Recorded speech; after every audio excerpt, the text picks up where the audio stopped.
अस्सलाम वालेकुम दोस्तों साथियों, मैं हूं समी इब्राहिम और आप देख रहे हैं समी इब्राहिम यूट्यूब चैनल। आज इतवार है, 4 अक्टूबर सन है 2020।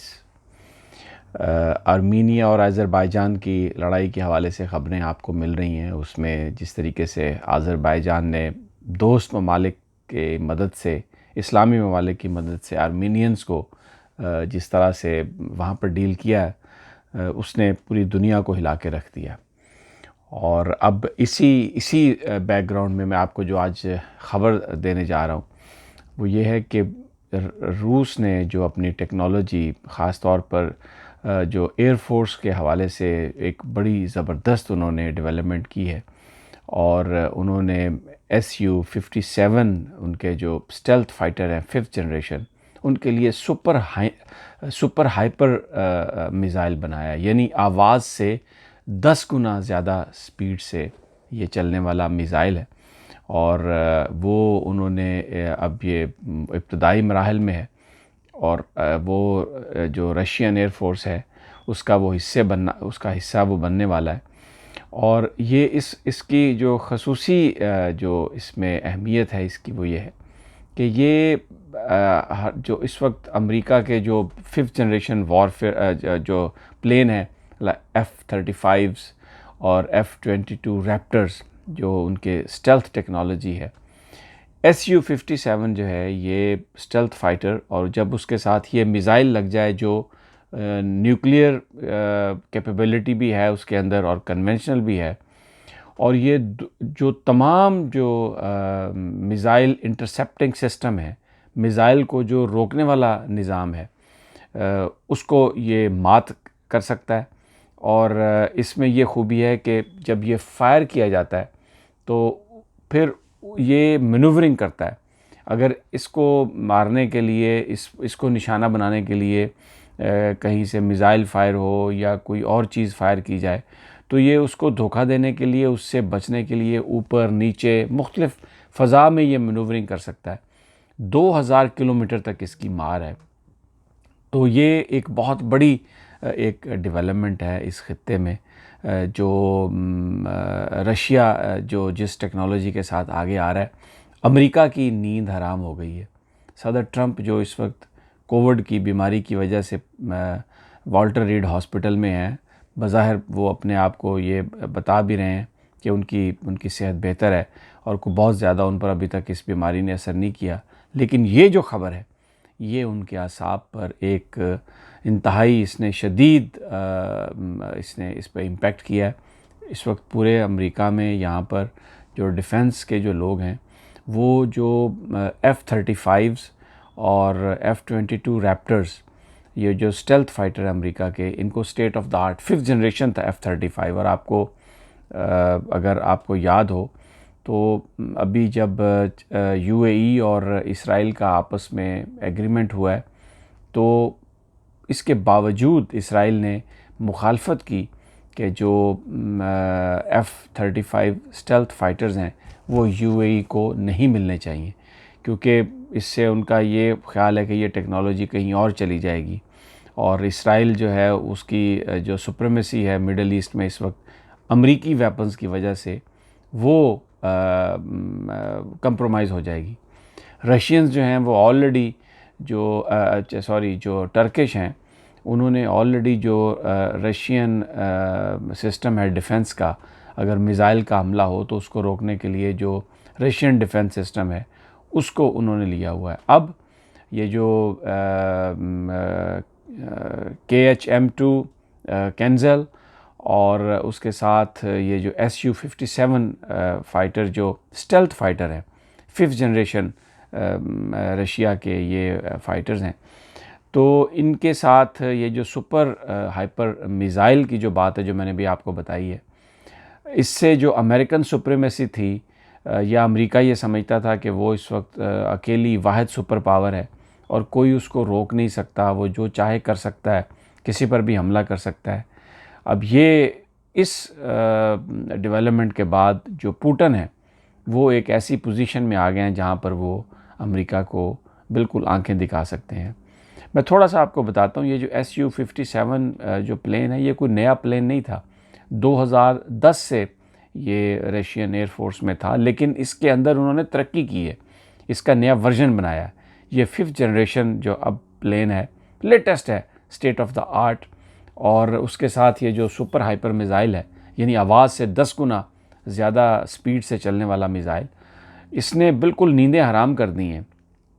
और जो एक सुप्रीमेसी अमेरिका की थी, एयरफोर्स और नेवी, ये दो अमेरिका की इनको इसमें ये फ़ख्र था अमेरिका को, या इस मामले पर बहुत एक सख्त बयान भी दिया था प्रेसिडेंट ट्रंप ने कि हमारे पास ऐसे मिज़ाइल हैं कि मैं 10 लाख बंदे अफ़गानिस्तान में फ़ौरन ख़त्म कर सकता हूँ।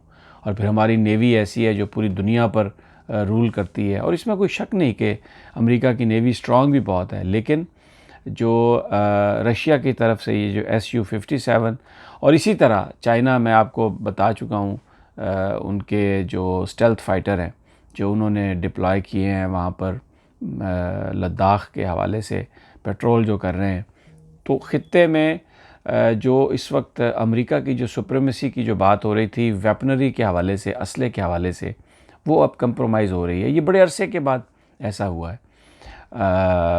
अब इसके बाद क्या होगा, कौन सा मुल्क इस टेक्नोलॉजी को हासिल कर सकता है, और क्या ये जो नया alliance China, Russia, Iran, Pakistan, Turkey, इस खत्ते में जो अलायंस बनने जा रहा है, अब इस डेवलपमेंट के बाद उसको एक बड़ा बूस्ट मिलेगा। और जो अभी रिसेंटली जो पाकिस्तान ने दौरे किए हैं रशिया के, और शाह महमूद कुरैशी भी गए, प्राइम मिनिस्टर इमरान ख़ान की पुतिन से जो मुलाकात है वो भी बड़ी ज़बरदस्त मुलाकात थी जो गुज़श्ता साल हुई थी। और पाकिस्तान के दौरे का इंतज़ार कर रहे हैं पुतिन, यानी पाकिस्तानी उस दौरे का इंतज़ार कर रहे हैं। और उसमें रशियंस ने ये बात वाज़े की थी, मेरी ख़ुद भी एक रशियन डिप्लोमेट, सीनियर डिप्लोमेट से बात हुई, तो उन्होंने कहा कि पुतिन जो हैं वो सिर्फ तस्वीरें खिंचवाने में इंटरेस्टेड नहीं है। पाकिस्तान के अंदर क्योंकि अमेरिका की सोच बहुत हावी है, ख्वाहिश तो है पाकिस्तान में अब पैदा हो रही है कि वो अमेरिका के असर से निकल कर ख़ित्ते में अपने ताल्लुक़ बनाए, लेकिन अभी भी इस्लामाबाद में बहुत सारे ऐसे ब्यूरोक्रेट्स हैं, पाकिस्तान के इदारों में बहुत सारे ऐसे लोग हैं जो अमेरिका के साथ छोड़ने पर, जिनका शायद अभी मूड नहीं बना, जहन नहीं बना, तो जब तक ग्राउंड हमवार नहीं हो जाए और कोई एक मीनिंगफुल हमारा कोई मुआहदा ना होने जा रहा हो, तो मुलाकात का फ़ायदा कोई नहीं। मिनिस्ट्री लेवल पर मुलाकातें होती रहेंगी, एम्बेसडर लेवल पर, डेलीगेशन लेवल पर गुफ्तगू चलती रहेगी, लेकिन जब कोई कंक्रीट चीज़ सामने आएगी तो डेफिनेटली व्लादिमीर पुतिन जो हैं वो भी पाकिस्तान का दौरा करेंगे। तो अब इस डेवलपमेंट के बाद मुझे लगता है कि जो ख़ित्ते में जो रशिया की जो सूरत हाल है वो बड़ी अहम हो गई है, और यकीनन पाकिस्तानी इसको देख रहे होंगे। दूसरी जानिब मैं यहाँ पर आपको ये इत्तला देना चाहता हूँ कि जो चाइना के साथ रशिया की जो लद्दाख में जो स्टैंड ऑफ हुआ है, वहाँ पर जो जिस तरीके ने चाइना ने जिस तरीके से रशिया को डील किया है, तो उसके बाद जो इंडियन यहाँ पर जो लॉबीज़ हैं और जो इंडिया के ज़ेरे असर जो उनके लोग हैं, इवन इंडियन अमेरिकन्स भी हैं, उन्होंने बहुत कोशिशें शुरू यहाँ पर कर रखी हैं कि कोई एक स्ट्रेटेजिक डिफेंस पैक्ट जो है अमेरिका के साथ होना चाहिए, उसका ऐसा अलाई बनना चाहिए भारत को कि वो जो सारी अमेरिका की टेक्नोलॉजी है वो भारत के पीछे आ जाए, और चाइना का बहाना करके वो ऐसा वेपन हासिल कर ले, ऐसा इन्फ्लुएंस हासिल कर ले कि पाकिस्तान को दबा सके और जो मकबूजा कश्मीर है उसको हड़प कर सके। यहाँ पर इंडियन जर्नलिस्ट भी ऐसी बात कर रहे हैं, थिंक टैंक्स में भी उनके जो स्कॉलर्स हैं, अफसोस कि उसको रोकने के लिए हमें यहाँ पर पाकिस्तानी कोई नज़र नहीं आ रहा। जो यहाँ पर पाकिस्तानी हैं, बाअसर पाकिस्तानी, उनको हुकूमत अभी तक पूरे सही तरीके से इस्तेमाल नहीं कर सकी। और यहाँ पर जो मीडिया है, जिसमें न्यूयॉर्क टाइम्स है, जिसमें वाशिंगटन पोस्ट है, CNN है, वहाँ पर इंडियन अमेरिकन्स की एक बहुतात है। और अगर आप देखें, ऐसे कॉलम छापे जा रहे हैं, ऐसी खबरें छप रही हैं जिसमें ये बताने की कोशिश की जा रही है कि now it is high time, कि अब वक्त आ गया कि चाइना को नीचा दिखाने के लिए अमेरिका और भारत एक हो जाएं, बिल्कुल एक हो जाएं। और ये सब कुछ भारतीय यहाँ पर कर रहे हैं, उस चीज़ की यानी ग्राउंड एक बना रहे हैं, एक प्लेटफॉर्म बना रहे हैं। और अब जो एक चाइना को काउंटर करने के लिए अमेरिका चाहता था कि जापान, सिंगापुर और ऑस्ट्रेलिया के साथ मिलकर एक वो इत्तेहाद बना ले जिसको क्वाड कहते हैं। तो इंडिया जो है उस मामले में अब वो उसको ये यानी इस चीज़ से फ़ायदा उठाने के लिए कि अमेरिकन सोच क्या है अमेरिकन एस्टेब्लिशमेंट की, वो अभी कंसीडर हो रहा है। लेकिन इस बात का बड़ा कवी इम्कान है कि ऑस्ट्रेलिया को इस साल जो मशक़ें होंगी नवंबर में नेवी की या फ़ौजी मशक़ें, उसमें इंडिया ऑस्ट्रेलिया को इनवाइट करेगा। और इस तरीके से वो जो एक अमेरिका की ख्वाहिश है चाइना को दबाने के लिए, भारत उसमें शामिल होगा क्वाड बनाने के लिए। और उसमें ऑस्ट्रेलिया होगा, उसमें जापान है। ये इसका जो क्वाड का जो इनिशिएटिव है ये जापान ने लिया था 2002 से। और India, Japan, Australia, America, Singapore, तो ये चाइना के मुकाबले में ये चीज़ करने की कोशिश की जाएगी बज़ाहिर। लेकिन जो असल जो बीच में ख्वाहिश भारत की छुपी हुई है पाकिस्तान को दबाने के लिए, तो जब चाइना के मुकाबले में अमेरिकन्स भारत को हर तरह की मदद करने के लिए तैयार होंगे, तो फिर पाकिस्तान के मामले पर भी अगर वहाँ पर कोई सिचुएशन बनती है तो अमेरिका भारत की मदद करेगा। क्योंकि भारतीय अब यहाँ पर ये बता रहे हैं कि पाकिस्तान जो कुछ कर रहा है मकबूजा कश्मीर के हवाले से LOC पर, वो सब कुछ चाइना के बिहास पर कर रहा है, चाइना के कहने से कर रहा है। और बेसिकली चाइना जो है वो उस खित्ते में अपनी सुप्रीमेसी कायम करना चाहता है। इसलिए ये बहुत ज़रूरी है कि अमेरिका हर तरह से भरपूर अंदाज में भारत की मदद करे।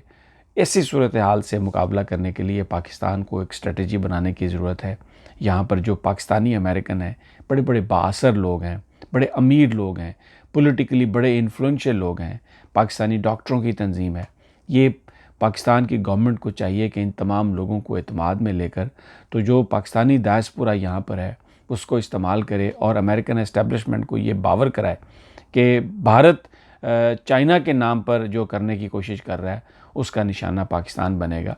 तो जो एक ज़रूरी चीज़ है उसको काउंटर करने के लिए, जो एक पॉलिसी है उसको काउंटर करने के लिए वो बहुत ज़रूरी है। और इन हालात में ख़ास तौर पर यहाँ पर कुछ पाकिस्तानी हैं पुराने जो अमेरिकन एस्टेब्लिशमेंट को ये बावर कराने की कोशिश कर रहे हैं कि पाकिस्तान की फ़ौज जो है वो चीज़ें छुपाती है और उनका किरदार दोहरा किरदार है।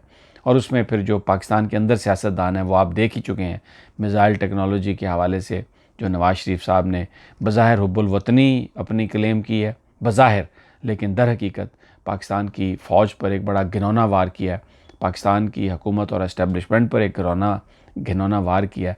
तो इन चीज़ों से भारत यहाँ पर हमें अमेरिका में फ़ायदा उठाता हुआ नज़र आ रहा है।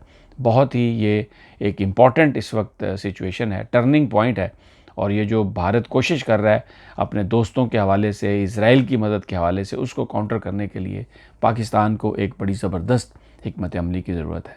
मुझे अगली वीडियो तक इजाज़त दीजिए। इंशाल्लाह बहुत जल्द आपसे मुलाकात होगी।